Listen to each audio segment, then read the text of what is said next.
You're probably wondering how the Bloofs came to be. Well, this will be the story. It's a little bit long, but I'll go in depth of how they were created. So basically, after an extremely bad experience with hypnosis, I went cold turkey for about 5 years. I had basically nothing to do with the community. I broke off all contact on DeviantArt. And basically, on and off, I might browse Tumblr once in a blue moon to see if there was a hypnosis community on there. But basically, I made sure to avoid all forms of communication or interaction with the hypnosis community. But last year, I eventually broke, and I wanted to interact again. I would say it's basically curiosity, like a morbid curiosity to just get back involved. And the story's pretty stupid and pretty embarrassing, but basically, I wanted to be completely anonymous and just be able to say something, anything. I didn't even know what I'd be saying. I was thinking about a site to go on. And originally I was going to go on a site called HypnoChan. I had literally no idea what the site was. All I know is that Chan sites are usually completely anonymous and you don't have to make an account. So I went to look for the site, and the site was completely nuked off the internet, did not exist. And I found out later that the site did not exist because I guess it had kitty diddlers on it, which maybe it's a good thing that the site was just completely deleted and I had nothing to do with it. So I found a second site that appeared. It was in one of the top search results for recreational hypnosis, and it was called Dreamy Chat. And it was brand new. It was gonna rival a site called Sleepy Chat. I don't know what any of these sites are. That site also died, recently. But anyway, I joined Dreamy Chat and it had about maybe 10 people at most. It was so new that it barely had anyone, and I just had the very biggest luck of joining a site, and the only people on there were the most reputable hypnotists from another site.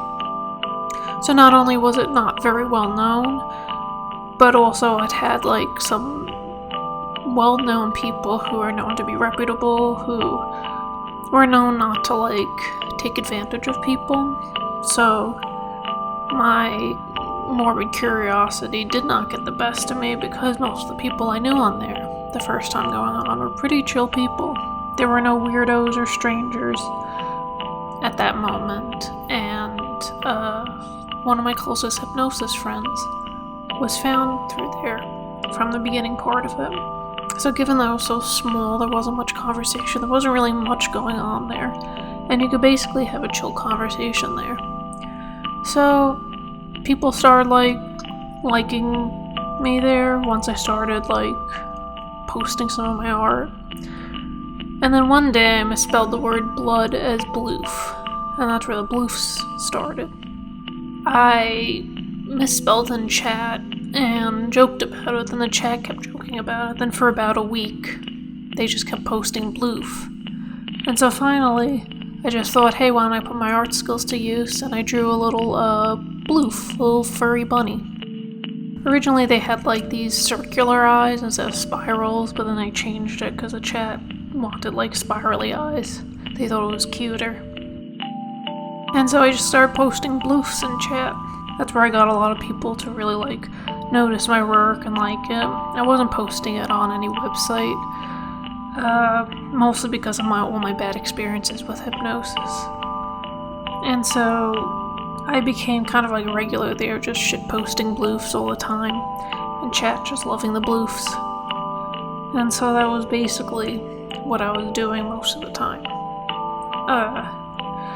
I did try to post the bloof somewhere else. Someone said to me, oh, there's this nice hypnosis site, you should go on and post your bloofs if you don't want to post it to your main sites. So I go on there, and you have to log in to find out what the content is of the site. So I just had to take their word for it, and it was just filled with porn. And they said, no, you don't understand. There's one forum or thread where they post silly cat pictures, and they said that's where you post your Bloofs. So I'm like, but it's a porn site. I have an account on a porn site. That why would I post there? And they're like, no, you don't understand. We have like 2 or 3 threads dedicated to just memes.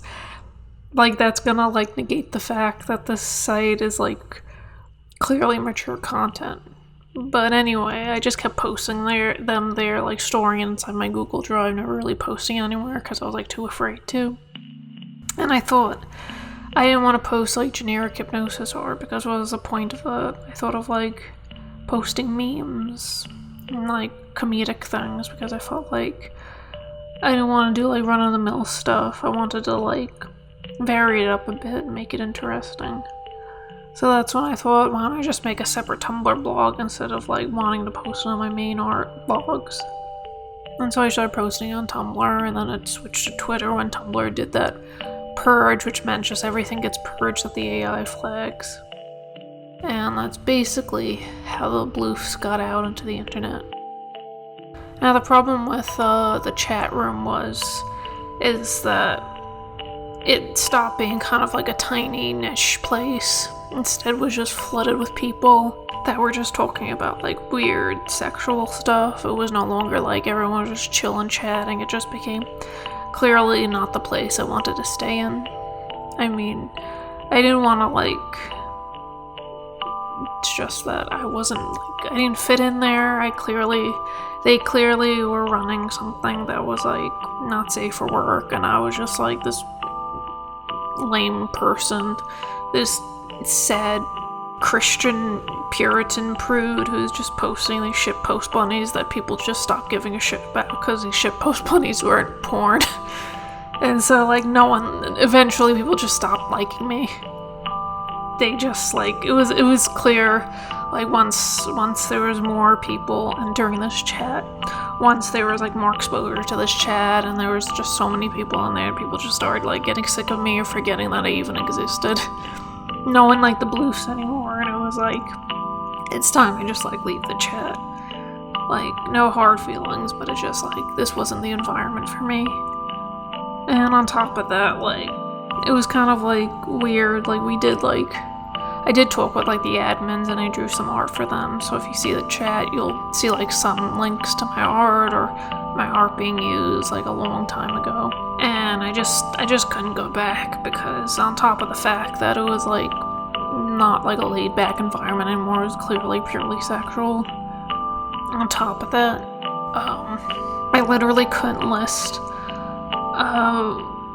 the fact that I was a hypnotist. They call it something else that I don't like using the term because it's clearly like a sexual term.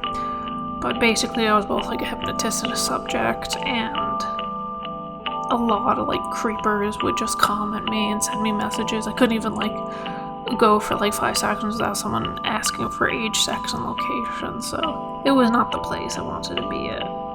But yeah, that's how Bloofs came to be. They spawned on some chat room, and then they just exploded into my own personal work. Because originally they really were just like shit posts, and then it just kind of like evolved into my own like art project. And yeah, that's basically how it happened. And that's how the Bloofs came to be.